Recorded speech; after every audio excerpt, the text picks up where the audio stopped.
नमस्कार दोस्तों, साथियों। आज का प्रसंग है जीवन सफ़र यात्रा तय कैसे होता है। जब बाल बच्चा संत सतगुरु कबीर साहब की वाणी है, शब्द बिना सुरती आंधरी, कहो कहाँ को जाए, द्वार न पावे शब्द का, फिर भटका खाए। शब्द का जानकारी नहीं होने से कैसा तूफान आता है जीवन में। लड़का लड़की जब जवान होता है तो माता पिता यही चाहते हैं कि जल्द ही जल्द अति शीघ्र ही विवाह शादी कर दिया जाए, किंतु यह नहीं जानता है कि मेरा पुत्र का उम्र कितना है और मेरा पुत्री का उम्र कितना है। यह जानकारी इसलिए नहीं होता है कि बाप जो पैदा किया बच्चों को, उसका भी उम्र नहीं था बाप का बनने का, विवाह करने का। तो क्या जानेगा कि बाल बच्चों का कब शादी कराना चाहिए, कितना उम्र में कराना चाहिए। धतर पतर सोचा लड़का हो गया 18 साल का, अब शादी करा देना चाहिए। चला गया बरतुहारी लड़की देखने के लिए।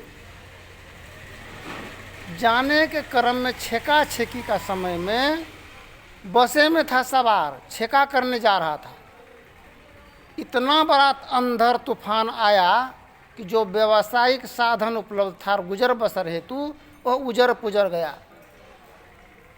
मालूम हुआ सारे सामान अत्र तत्र रहा, अंधर के कारण बिखर गया। सोचा मन में, ये हम पुत्र वधू लाने के लिए जा रहे हैं कि अंधर को लाने के लिए गए हैं। यह जान लीजिए, कोई भी पुत्र वधू अगर आती है घर में, वो समझिए अंधेरे आता है, अंधर तूफान। अगर खुट्टा मजबूत नहीं रहे घर का तो कब घर तहस नस हो जाएगा, कहना कठिन है।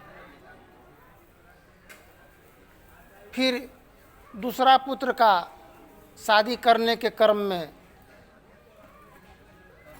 उसका भी विवाह शादी करके जब दुल्हन घर आई, ऐसा न अंधर तूफान आया कि सभी घर का टीना छत्ता छत्ती, नीचे पक्का का दीवार दिया हुआ था, बढ़िया से बांध सब उजर पुजर करके पन्नी टांग करके सरकार के सहायता उपलब्ध के हेतु उसमें रहना पड़ा।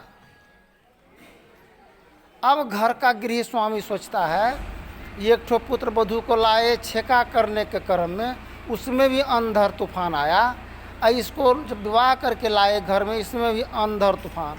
ये लगता है ये अंधेरे को हम लाए उठा करके। बात सही है, कोई भी पुत्र वधू जब घर में प्रवेश करती है ससुराल में, वो आप पुत्र वधू मत समझिए, वो तूफान है, वो जलजला है, अंधर है। इसमें ज्ञान का हर तरह का खुट्टा मजबूत होना चाहिए, बेटा मजबूत होना चाहिए, उम्र होना चाहिए उसका कम से कम 24-25 साल उम्र होना चाहिए बेटा का, तभी वो अंधर और तूफान का मुकाबला कर पाएगा। कम उम्र का है तो बस वो कब उड़ा पुरा करके नए रहबे लहे ससुरारे में, बाप माई छुटा, बाप का अर्जन किया हुआ धन संपत्ति भी बर्बाद। ससुर पूछता है बड़ी पुत्र वधू को कि देखो जी, सबसे बड़ा जीवन में सबसे बड़ा चीज़ क्या होता है? बोला इज्जत। ठीक है, जब सबसे बड़ा चीज़ इज्जत होता है तो जब इसका इस्तेमाल करने की ज़रूरत अगर पड़ जाए कभी बाय चांस, तो इस समस्या का निवारण घर परिवार में होना चाहिए या बाहर? वह बोली बाहर। ससुर समझ में आया इसका बहुत बड़ा नादानी, कम उम्र में इसलिए विवाह शादी नहीं करना चाहिए। सोच समझ नहीं होता है कि हम क्या कहेंगे, क्या बोलेंगे, क्या परीक्षा हमको ससुराल में देना पड़ जाएगा, ये कहना कठिन है। ससुर सोचा ठीक है, अभी नादानी उम्र है, ये बाहर बोली है। लेकिन मन में घृणा और द्वेष रहने के कारण परिजन किस प्रकार तबाह हुआ, अपना तथा बाल बच्चा परिवार में कहर मचा। थोड़ा विचार थोड़ा गलत आने पर मन के अंदर में फिर समय बीतता चला गया। फिर सोचा छोटा बेटा का भी विवाह शादी करा दें, वो भी पुत्रवधू आई, उससे भी सवाल किया सबसे बड़ा चीज़ क्या होता है? बोला इज्जत। ठीक है, जब सबसे बड़ा चीज़ इज्जत होता है तो इसका इस्तेमाल अगर करने की ज़रूरत अगर कभी पड़ जाए तो इस समस्या का निवारण घर परिवार में होना चाहिए या बाहर? वह बोली नहीं, घर परिवार। उसके पास समझदारी था। फिर कुछ दिन के बाद में बड़ी को फिर उस पर जो है विचारधारा लागू किया गया, पूछा गया वही प्रश्न कि जब भी इस समस्या समाधान के लिए इस इज्जत का इस्तेमाल होना चाहिए तो घर परिवार में या बाहर? तब बोली वह घर परिवार। तब तक तो 10 साल समय बीत गया उसको ज्ञान प्रवेश करने के अंतर में। तो जो अपने घर और परिवार और मर्यादा का मान सम्मान करती है उसका जीवन सफल हो जाता है। जो सम्मान करना नहीं जानती है उनका जीवन विफल हो जाता है। जिस प्रकार सरकार अपराधी से जब मुकाबला होता है, सरकार के सभी फोर्स कमांडो, तो कमांडो फोर्स को तो राइफल बंदूक सब रहता है अप टू डेट मौजूद, किंतु अलाउ नहीं है उसको फायरिंग करने का, चाहे जो भी हो जाए। सरकार की कर्मचारी कितनों मारे चले जाए किंतु अलाउ नहीं है फायरिंग करने का। सिर्फ नाम का उसके पास में बंदूक लाइसेंस हर कुछ है। और अपराधी को स्वतंत्र है, वो पावरफुल पावर, अपना पर्सनल पावर है। चाहे मर जाए चाहे मार जाए, वो फायरिंग कर दो, चाहे जो मरे चाहे जो जरे जो हो। इसी प्रकार घर परिवार के व्यक्ति जो होता है गार्जियन परिजन, उसके पास मान और सम्मान है ताकि किसी प्रकार की उल्लंघन नहीं हो, किसी पर अनैतिक प्रहार न किया जाए। वो संभाल उसके पास में होता है, पावर रहने पर भी पावर का संभाल होता है। किंतु घर की स्त्री जो होता है उसके पास में वो बिना अब उसी प्रकार अपराधी के समान होता है। वो कब जो है किस बात का वो फायरिंग करेगी, किस प्रकार का प्रहार करेगी, वह किससे क्या किसको आघात होगा, क्या परेशानी पहुंचेगा, ये उसको पास जानकारी नहीं है। चिंता से चतुराई घटे घटे, दुख से घटे शरीर, पाप से लक्ष्मी घटे, कह गए दास कबीर।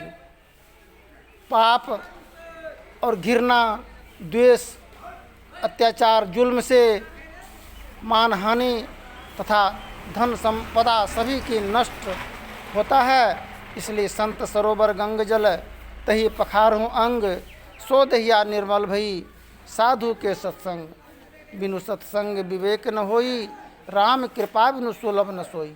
एक बार वेद व्यास जी कहता है भीष्म पितामह को, इच्छा मृत्यु का वरदान तो प्राप्त हुआ है किंतु इच्छा जीवन का तो वरदान प्राप्त नहीं है। तो इच्छा मृत्यु का वरदान सभी को प्राप्त है, एक दिन मरना है। इसी प्रकार अनैतिक प्रहार, हर तरह का विरोध क्रोध का तीर के सैया पर सोया हुआ है, पड़ा हुआ है जीवन, और जी रहे हैं, खा रहे हैं दाल रोटी, और परेशानी में जीवन कहर में पड़ा हुआ है। किंतु इच्छा जीवन का, इच्छा जीवन जीने का, जीवन में सफलता प्राप्त करने का, यही तो संत महात्माओं का वचन है, वाक्य है। जो समझ लेने से वह जीवन उसका धन्य एवं कृतार्थ होता है। इच्छा जीवन सफर यात्रा तय करने के लिए अरमान की मानहानि न हो, और हंस करके आए हैं और हंसते हुए जीवन यात्रा सफर तय करना, यही तो कुशल जो नाविक कुशल मल्लाह है, कितना ही बड़ा रेत के बीच में नाव को आगे बढ़ा करके गंतव्य स्थान को प्राप्त करवा देते हैं। धन्यवाद। जय हिंद, जय भारत। फिर आगे के प्रसंग में बोलेंगे।